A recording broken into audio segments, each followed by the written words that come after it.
Praise the Lord. Hallelujah. God is good. இயேசுவின் நாமத்தில் உங்களை வாழ்த்துகிறேன். அன்போடு இந்த காலை உடன்படிக்கை தியானத்திற்கு வரவேற்கிறேன். கர்த்தர் நல்லவர். Hallelujah. And today is the 13 June 2026 Saturday, சனிக்கிழமை.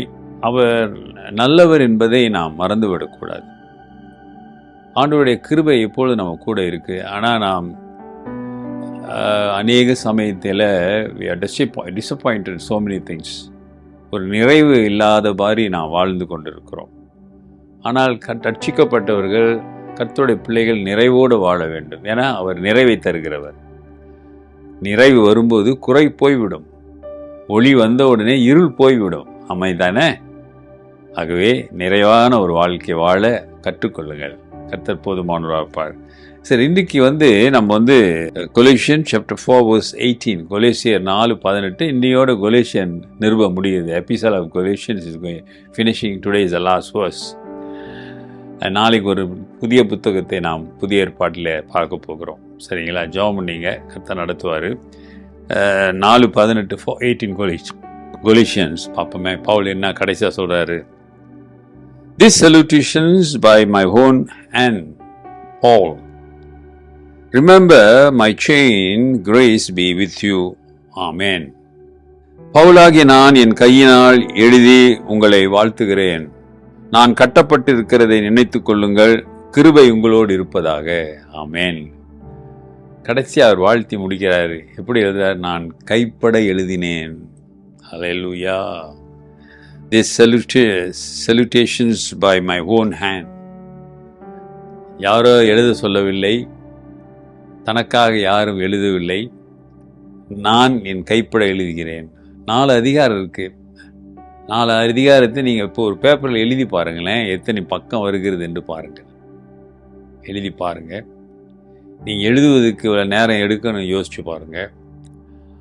ஆனால் பவுல் ஜெபத்தோடு ஆவியானவருடைய துணை கொண்டு இதை எழுதுகிறார் என்றால் எவ்வளோ நேரம். அந்த சிறையில் இருக்கும்போது அவர் சும்மா இல்லை, பெனாத்திக்கிட்டு இல்லை. ஐயோ, இப்படி ஏசாமி கை விட்டுட்டாரே, நான் சிறையில் மாட்டிகிட்டு இருக்கிறேனே, நான் ஒழுங்காக பரிசேயனாக இருந்திருப்பேனே, நான் இயேசுவை நம்பி இப்போ சிறையில் இருக்கிறேன் என்று அவர் புலம்பவில்லை. இன்றைக்கி நிறைய பேர் புலம்புறாங்க, மர்மரிங் ஆல்வேஸ். ஆனால் இவர் புலம்பவில்லை. மாறாக கர்த்தருடைய பிள்ளைகளை உற்சாகப்படுத்துகிறார். நான் கைப்பட எழுதுகிறேன். இன்னைக்கு யார் யார் என்னென்னோ எழுதுகிறாங்க.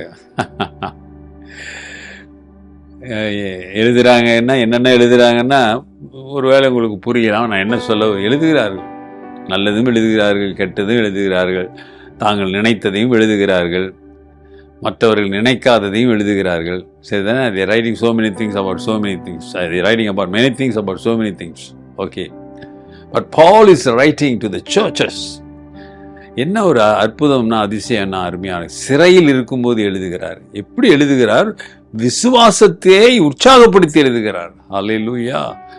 சக விசுவாசிகளை, சபையாரை, கர்த்தருக்குள் இருக்கிறவர்களை உற்சாகப்படுத்துகிறார்.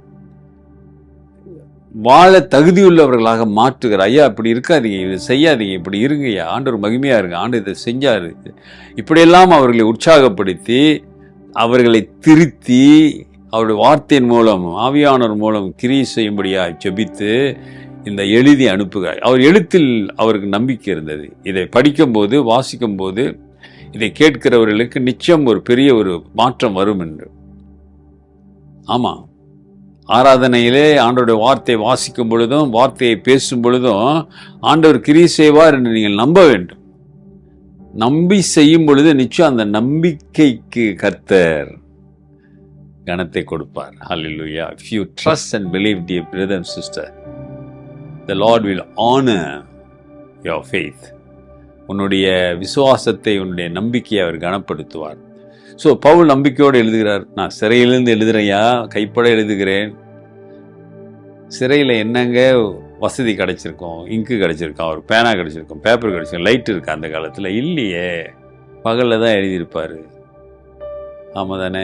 இல்லாட்டி இருட்டில் ஏதோ ஒரு தீப விளக்கு எழுதி அதில் எழுதியிருக்கலாம்.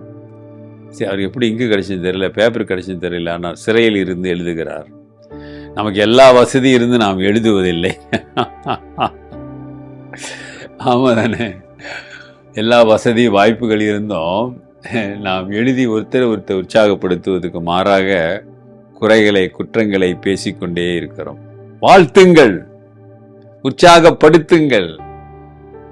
சொல்றாரு, ஐயா நான் சிறையில் இருக்கிற அதை நினைச்சிங்க, அதை பத்தி கவலைப்படாதீங்க, நான் சிறையில் இருக்கிறேன், அதை நினைச்சிங்க, நான் உங்களை வாழ்த்துகிறேன். ஹல்லேலூயா.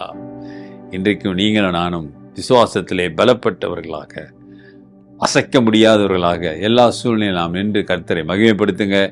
கர்த்தர் போதுமானவராக இருப்பார். அவர் கிருபை எப்பொழுதும் உங்களுக்கு தங்கும். ஜெபிப்போம். நல்ல ஆண்டவரே, இந்த கால வேளைக்காக நன்றியோடு துதிக்கிறோம்.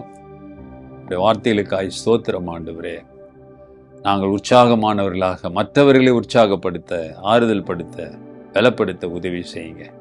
எங்களுடைய விசுவாசத்தின் அஸ்திபாரத்தையும் பலப்படுத்துங்க ஆண்டவரே. Lord, we pray that you strengthen our foundation in the faith, Lord. Thank you, Lord, for your word. உங்களுடைய வார்த்தைக்காக நன்றி. தொடர்ந்து கேட்கிற உள்ளங்களை ஆசீர்வதிங்க, அற்புதம் செய்யுங்க. இயேசுவின் நாமத்தில் பிதாவே, ஆமென். நமது ஆண்டவராகிய இயேசுவுடைய கிருபை, பிதாவின் அன்பு, பரிசுத்தாவின் ஐக்கியம் உங்களோடு உங்களை ஆசீர்வதித்து காப்பதாக.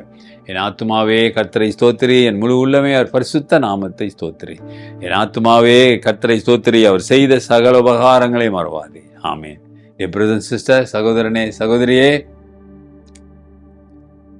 நல்லதை எழுது, நல்லதை பேசு, நல்லதை சிந்தி. Take care. God plus.